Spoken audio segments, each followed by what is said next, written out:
21-ci suala baxaq. Cənubi Amerika üçün doğru, lakin Şimali Amerika üçün doğru olmayan fikir müəyyən edək. Qərb hissəsində hündürlük qurşaqları mövcuddur. Hündürlük qurşaqları dağlıq ərazilərdə olur. Həm Şimal, həm də Cənubi Amerikanın qərb hissələri hündür olduğuna görə A variantı bizə lazım deyil. Dəyişkən rütubətli meşələr təbii zonasına rast gəlinir. Şimali Amerikada musson meşələr var. Cənubi Amerikada da savanna və seyrək meşələr, dəyişkən rütubətli meşələr sayıla bilər. C variantında savanna və seyrək meşələr təbii zonası geniş sahədir şərti yalnızca Cənubi Amerikaya aiddir. Şimali Amerikada savanna və seyrək meşələr zonası yoxdur deyiləcək qədər azdır. Yəni bizə C variantı lazımdır. Digər variantlara da baxaq. Məhsuldar torpaqlara malik olan çöl zonası formalaşmışdır. Şimali Amerikada prairie, Cənubi Amerikada pampa. Codyarpaqlı həmişəyaşıl meşə və kollar təbii zonasına rast gəlinir. Bəli, subtropikin Aralıq dənizi tipi hər iki materikdə var. Deməli, Y variantı da doğrudur və götürmürük. 22-ci sual. Doğru fikirləri müəyyən edək. Naxçıvan, Böyük və Kiçik Qafqazın dağlıq əraziləri dağ-çöl landşaftda rast gəlinir. Birinci şərt doğrudur, birinci şərt bizə lazımdır. Birinci şərtin olmadığı variantları silirəm. Böyük Qafqaz, Kür çökəkli və Lənkəran təbii vilayətinə intrazonal landşaft formalaşmışdır. Şərti də doğrudur. Böyük Qafqazda Şollar düzündə, Kür dağaraq çökəkliyində, demək olar ki, Kür boyu ərazilərdə, Lənkəran təbii vilayətində də Lənkəran ovalığında bu var. İkinci şərt də doğrudur. İkinci şərtin verilmədiyi variantları da silirəm. Üçüncü şərtə baxaq. Talış dağları və Naxçıvan dağlıq ərazilərində dağ-çəmən torpaqlarına rast gəlinir. Şərti də doğrudur. Bütün dağlıq ərazilərimizdə dağ-çəmən landşaftı hamısında geniş yayılmasa belə dağ-çəmən torpaqlarına rast gəlinir. Üçüncü şərt də doğrudur. Deməli, cavab A variantıdır. Dördüncü şərtə baxaq. Naxçıvan təbii vilayətində qəhvəyə dağ meşə torpaqları mövcud deyil şərti yanlışdır. Bilirik ki, palıd meşələri altında qəhvəyə dağ meşə torpağı olur və bu əsasən Naxçıvandadır. Palıd, fıstıq və vələs ağaclarına rast gəlindiyi ərazilərdə yalnız qonur dağ meşə torpaqları yayılmışdır şərti elə dördüncü şərtdə də təksib olunur. Palıd meşələri altında qəhvəyə dağ meşə torpağı olur. Ölkəmizdə mövcud olan şoranlıqlar intrazonal landşaft hesab olunmur şərti yanlışdır. Belə ki, intrazonal landşaft yerli amillərin təsirindən əmələ gələn landşafta deyilir. Bunlar da düzən meşələri, şoranlıqlar kimi landşaftlara deyilir. Yəni, şoranlıqlar da intrazonal landşaft hesab olunur. 6-cı şərt də yanlışdır. Suriya və İraqda Hind-Avropa dil ailəsinə mənsub olan xalqlar məskunlaşmışdır. Şərti doğrudur. Belə ki, orada məskunlaşan Kürdlər Hind-Avropa dil ailəsinin Fars və İran dil qrupuna aiddir. Birinci şərt doğrudur. Birinci şərtin verilmədiyi variantları silirəm. Latın Amerikası ölkələrində urbanizasiya prosesi məzmun baxımından Şimali Amerika regionundan fərqlidir. Bəli, bu da doğrudur. Belə ki, Latın Amerikasında yalançı urbanizasiya, Şimali Amerikada isə suburbanizasiya prosesi var. Deməli, ikinci şərt də doğrudur. İkinci şərtin verilmədiyi A variantını da silirəm. Üçüncü şərtə baxaq. Əhalisinin sayının çox olduğu bütün ölkələrdə şəhər əhalisinin xüsusi çəkisi də yüksək olur. Şərti yanlışdır. Elə Hindistanı götürəsi olsaq, Hindistanda kənd əhalisi daha çoxdur. Deməli, üçüncü şərt yanlışdır. Afrikada Avstroneziya dil ailəsinə mənsub olan xalqlar yaşadığı ölkə mövcuddur. Bəli, Madagaskar adasında Malagasilər yaşayır. Dördüncü şərt də doğrudur. Filippin və Norveçdə dağ yamaslarının teraslaşdırılması ilə geniş əkin sahələri formalaşıb şərti yanlışdır. Norveç qütbətrafı ərazi olduğuna görə orada kənd təsərrüfatı əsasən heyvandarlıqla təmsil olunur. 5-ci şərt yanlışdır. Tam inteqrasiya formasına malik olan yeganə ölkənin sahillərini iki okean suları yuyur şərti də yanlışdır. Bilirik ki, tam inteqrasiya formasına malik olan yeganə ölkə Amerika Birləşmiş Ştatlarıdır və Amerika Birləşmiş Ştatları Alyaska zonasında Şimal Buzlu okeanı, Qərb zonada Sakit okeanı və Şərq zonada Atlantik okeanı görür. Deməli, 6-cı şərt də yanlışdır. Cavab D variantı. 24-cü suala baxaq. Rusiya Federasiyasının ərazisində mövcud olan iqlim qurşaqları və tipləri haqqında fikir, hansı fikir ABŞ üçün doğru deyil? Ərazidən axan ən uzun çayın mənbəyi mülayim iqlim qurşağında yerləşir. Bəli, həm Lena, həm də Mississippi çaylarının mənbələri Mülayim iqlim qurşağında yerləşir. A variantını sildik. Subarktik iqlim qurşağı mövcuddur. Həm Rusiyada, həm də Amerika Birləşmiş Ştatlarının Alaska zonasında subarktik iqlim qurşağı mövcuddur. Mülayim dəniz iqlim tipi formalaşmışdır. 5C rəqəmi ilə göstərilən iqlim tipidir ki, Amerika Birləşmiş Ştatlarının Alaska zonasında, Rusiyanın isə uzaq şərqində mövcuddur. Mərkəzi hissələrində kontinentallıq daha yüksəkdir. Hər iki ölkə üçün uyğundur. Subtropik iqlim qurşağı geniş sahə tutmur şərti isə yanlışdır. Belə ki, hər iki ölkədə subtropik iqlim qurşağı çox geniş ərazini əhatə edir. Cavab Y variantı. 25-ci suala baxaq. Euler-Venn diaqramına əsasən uyğunluğu müəyyən edək. A variantında 4-cü dövr vulkanik süxuruna rast gəlinmir şərti verilib və burada verilənlərdən yalnızca Kiçik Qafqaz vilayətində 4-cü dövr vulkanik süxuruna rast gəlinmir. Yəni 3 rəqəmi 3-ə A olur. Sonra yanar şist təbii ehtiyatlarına rast gəlinmir. Böyük Qafqazdan başqa heç birində, yəni nə Kiçik Qafqazda, nə Lənkəranda, nə də Kür çökəkliyində yanar şist yoxdur. Deməli, Böyük Qafqaza aid olmayan 4 rəqəmini ya da digər üçünə aid olan 4 rəqəmini götürərik. 4-ə B. Sarı torpaqlara rast gəlinmir. Sarı torpaqlar yalnızca Lənkəran vilayətindədir. Deməli, digər 3 vilayəti özündə əks etdirən bir rəqəmi aid olur C-yə. Və axırıncı D variantı, ərazisində tektonik qalxma zonası mövcuddur. Bu vilayətlərdən yalnızca Kür çökəkliyində mövcud deyil. Digər Böyük Qafqazda Böyük Qafqaz tektonik qalxması, Kiçik Qafqaz və Lənkəran vilayətində isə Kiçik Qafqaz tektonik qalxması var. İkinciyə D. D variantı. 26-cı sual. Okeaniyanın yeganə monarxiya ölkəsi birlik ölkələri nəzərə alınmadan bu Tonqadır. A variantı. 27-ci sual. A ölkəsində bir ildə doğulanların sayı 200 min, ölənlərin sayı isə 70 min nəfərə bərabər olmuşdur. Lakin bu ölkədə əhalinin sayında olan artım 50 minə bərabər olmuşdur. A ölkəsi üçün hansı fikirləri söyləmək olmaz? Gördüyümüz qədər burada 200 min doğum, 70 mində ölüm var və 130 min artım olmalı olduğu halda cəmi 50 min artım varsa, deməli bu ölkədə 80 min azalma var. Birinci şərtə baxaq. İnkişaf etmiş ölkələr qrupuna aiddir şərti bu A ölkəsinə aid olmaz. Çünki 130 min artım olmalı olduğu halda 80 min emiqrasiya olması heç bir inkişaf etmiş ölkədən hər il bu qədər insan kənara getməz. Deməli, birinci şərt bizə lazımdır. İşsizlik müşahidə olunur.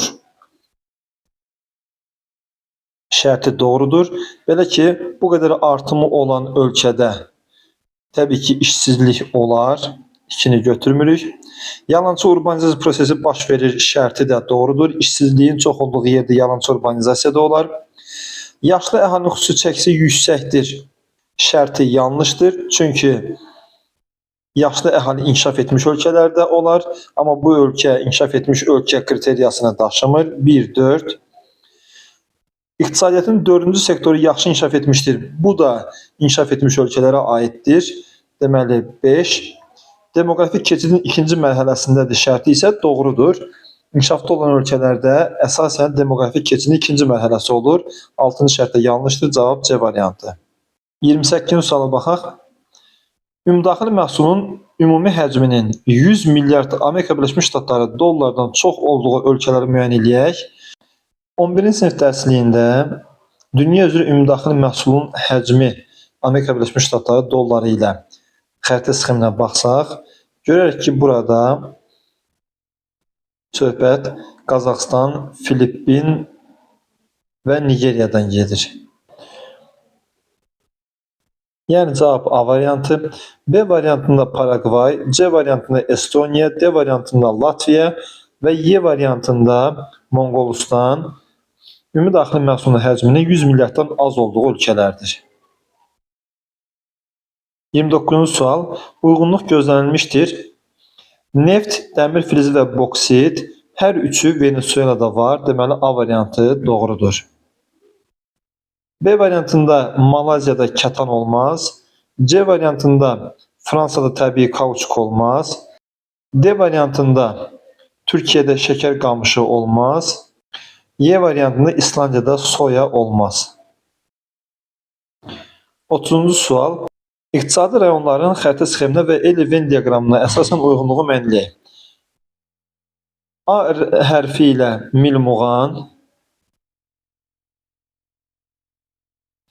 B hərfi ilə isə Mərkəzi Aran iqtisadi rayonları verilib. Qarabağ iqtisadi rayonu ilə həmsərhədli şərti hər ikisinə aiddir. Deməli, 3-cüyə 1. Yarımsərhəd landşaftı səciyyəvidir şərti yenə hər ikisinə aiddir. 3-cüyə 2. Yuxarı Şirvan kanalı keçir. Aran iqtisadi rayonuna aiddir. 2-ciyə 3. Və Ələt-Culfa dəmir yolu xətti keçir. Bu da Milmuğana aiddir. 1-ciyə 4.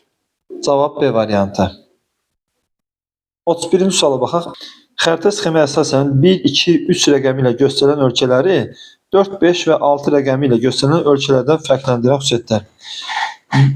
1 rəqəmi ilə Portuqaliya, 2 rəqəmi ilə İspaniya, 3 rəqəmi ilə Fransa, 4 rəqəmi ilə Türkiyə, 5 rəqəmi ilə Suriya, 6 rəqəmi ilə İraq ölkələri verilib. Hind-Avropa dil ailəsinə mənsub olan xalqlar yaşayır. Portuqaliyada, İspaniyada və Fransada Hind-Avropa dil ailəsinin Roman dil qrupuna aid olan xalqlar yaşayır.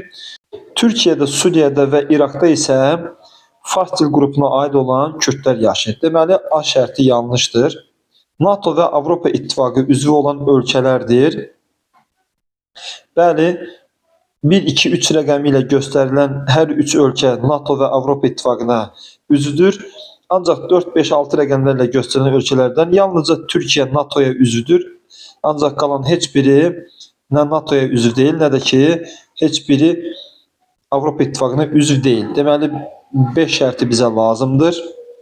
B şərtinin olmadığı variantları silə bilərəm və A şərtində verildiyi variantı silmək olar. Artıq variantımız çıxdı, B, Y, F. Dünya okeanına çıxışları mövcuddur. Həm Portuqaliya, İspaniya, Fransanın, həm də Türkiyə, Suriya və İraqın dünya okeanına çıxışı var. Deməli, C şərti də yanlışdır. Paytaxtları milyonçu şəhərlərdir. Şərti də ortaqdır. İnkişaf etmiş ölkələrdir. Bəli, Portuqaliya, İspaniya və Fransa inkişaf etmiş ölkələrdir. Ancaq Türkiyə, Suriya və İraq elə deyil. Və təbiətinin birinci tipi səciyyəvidir. İnkişaf etmiş ölkələrdə olduğu kimi Portuqaliya, Fransa və İspaniyada birinci tipdir. Digər 3 ölkədə isə ikinci tipdir. Cavab B variantı. 32-ci suala baxaq. Monokultur təsərrüfatının üstün olduğu ölkələr. Bilirik ki, polikultur həm aqrar sahənin, həm köhnəlmiş sənaye sahələrinin, həm müasir yeni sənaye sahələrinin inkişaf elədiyi və əsasən inkişaf etmiş ölkələr olur. Buna yeni sənaye ölkələri də aid edilə bilər. Ona görə də A variantında Hindistan və Braziliyanın çıxmaq olar. B variantında Cənubi Afrika Respublikası, C variantında hər iki ölkəni çıxarıq. D variantında isə heç bir ölkə çıxılmaz.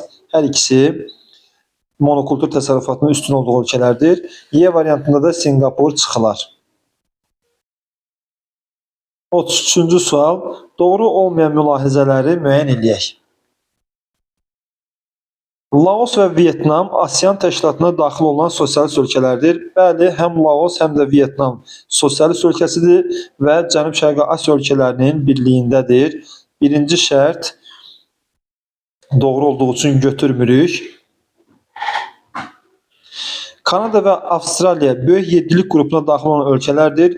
Kanada daxildir, amma Avstraliya daxil deyil. Deməli, ikinci şərt bizə lazımdır. Artıq 2-4-6 cavabı çıxdı. Ərzaq təhlükəsizliyi ilə əlaqədar olaraq Yaponiyada kənd təsərrüfatının əsas sahəsi əkinçilikdir. Şərti doğrudur. Terraslaşdırılmış yamaçlarda çəltik əkini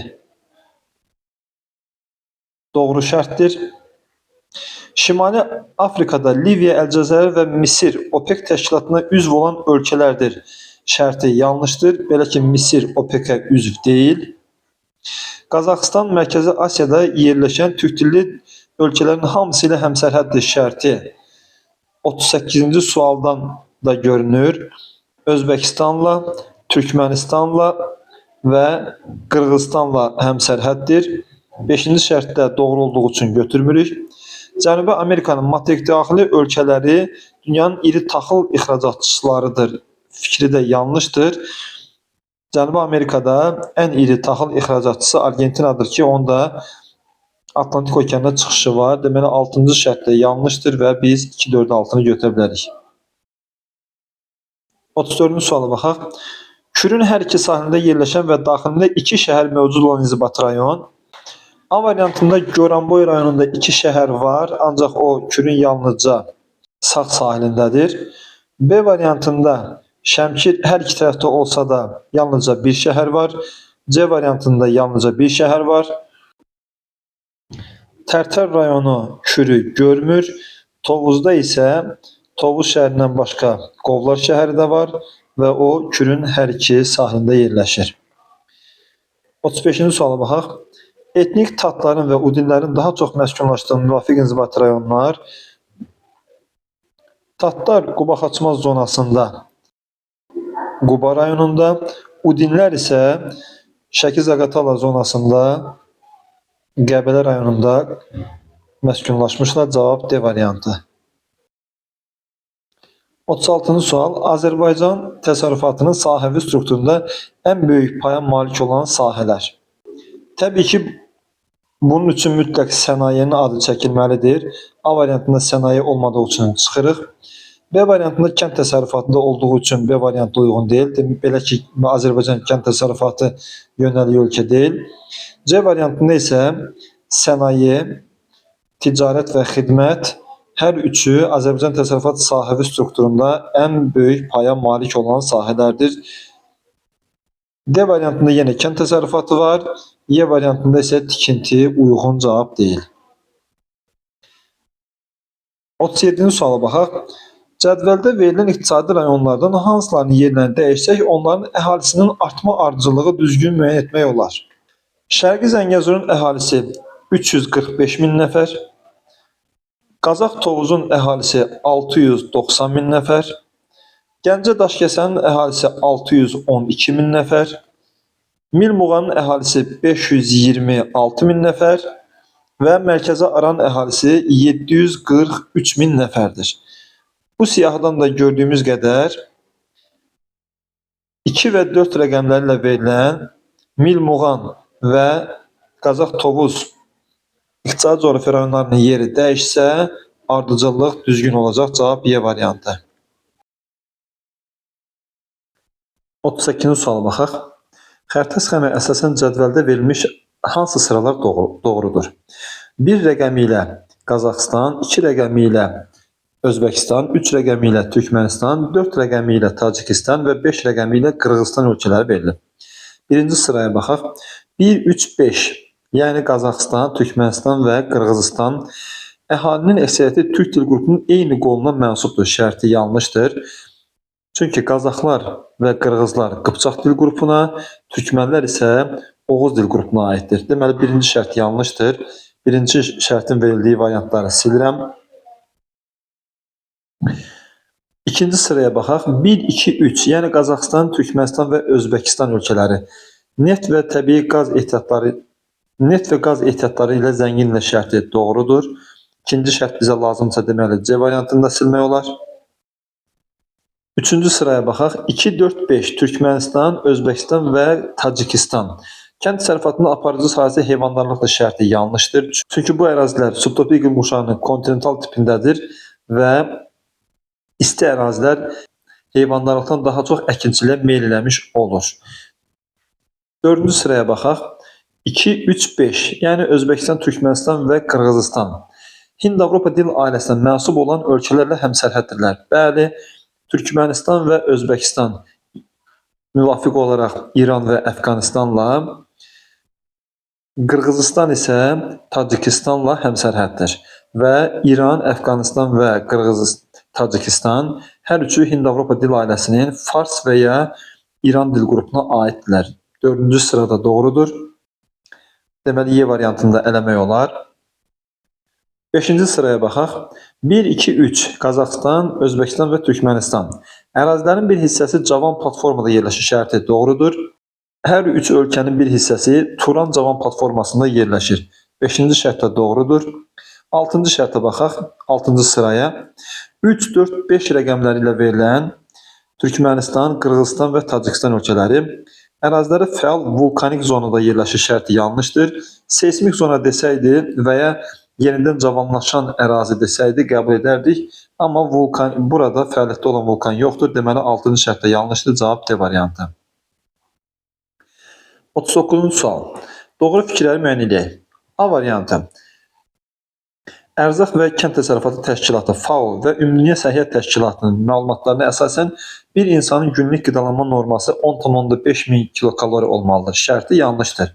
Belə ki, bu rəqəm 2400-2500 arasıdır. Deməli, A variantı yanlışdır. Alternativ enerji mənbələrindən istifadənin artması, meşə sahələrinin daha çox qırılması ilə nəticələnər şərti yanlışdır. Günəş panellərindən istifadə edib istilik əldə etmək varkən meşələr daha az qırılar. Ən primitiv misal kimi bunu götürmək olar. Oedl dənizindən neftlə çəkilənmə Meksika körfəzindən daha çoxdur şərti yanlışdır. Antarktidanın ətrafında aktiv neft hasilatı yoxdur. Atom elektrik stansiyalarının qurulması enerji ehtiyaclarının ödənilməsinə, ekoloji fəlakətlərin baş vermə ehtimalının azalmasına səbəb olur. Şərti də yanlışdır. Belə ki, atom elektrik stansiyalarında baş verən istənilən bir sızma digər təbii proseslərdən çox daha fəlakətli nəticələr verə bilər. D variantı da yanlışdır. Metallurgiya, kimya və kağız selluloz sənayesi ətraf mühiti daha çox çirkləndirir. Şərti isə doğrudur. Cavab Y variantı. 40-cı sual. Aşağıda verilmiş göllərdən hansı Kür çayı hövzəsində yerləşmir? A variantında həm Batabat, həm də Sarı su Kür çayı hövzəsində yerləşir. Batabat Naxçıvandadır. Naxçıvanın daxili suları da Kür çayına aiddir. Sarı su Kürə Arazdadır və Kür-Araz zonasının çayları da Kürə aiddir. B variantında Göygöl rayonu ərazisindədir və oradan başlayan çaylar Kürə aiddir. Acnohur gölü, eynən Acnohur gölü də Kür çay sisteminə aiddir. C variantında Ağzıbirçala gölü Böyük Qafqazın şimal-şərqindən Kür çayı hövzəsinə aid deyil.